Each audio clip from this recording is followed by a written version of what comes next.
Los Angeles was never meant to burn, but the city of dreams had become the city of embers. It started with a spark, a careless flick of a cigarette on a windy afternoon in late summer.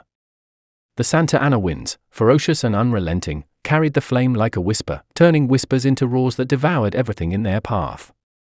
Ellie stood on the Griffith Observatory balcony, her face streaked with soot, her heart weighed down by what she saw below. The sprawling cityscape was an inferno, a tapestry of orange and black. The iconic Hollywood sign was a skeleton of its former self, charred and barely standing. Skyscrapers glimmered not with lights, but with the flickering flames that engulfed them. It wasn't just the fire. It was the panic, the gridlocked streets, the distant cries for help, the chaos of a city unprepared for such destruction. The news had warned of rising temperatures and drought, but no one listened until it was too late. "Is it really gone?" Elise whispered, clutching a photo of her family home in Venice Beach.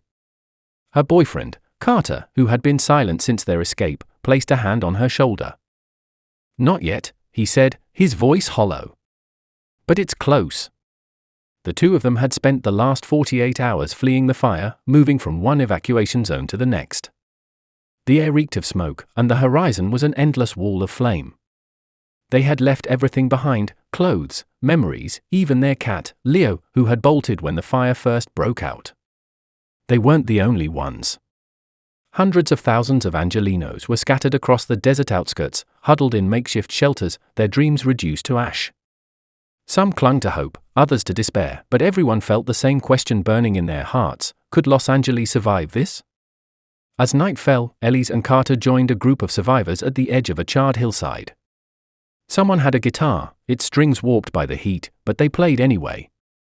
The haunting notes floated into the smoky night, a reminder that even in ruin, there was resilience. "The city will rise again," an old man said, his voice cracking but defiant. "It always does.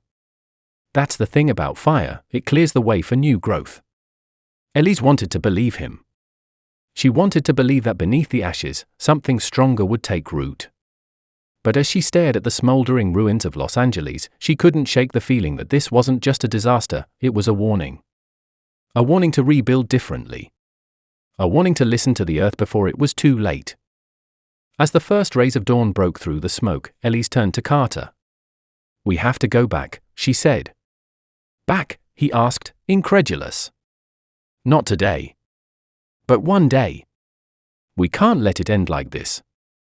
Carter nodded slowly. "One day," he agreed. "We'll help rebuild." And as the sun rose over the scorched city, Elise clung to the hope that Los Angeles, like a phoenix, would rise from its ashes, reborn and ready to dream again.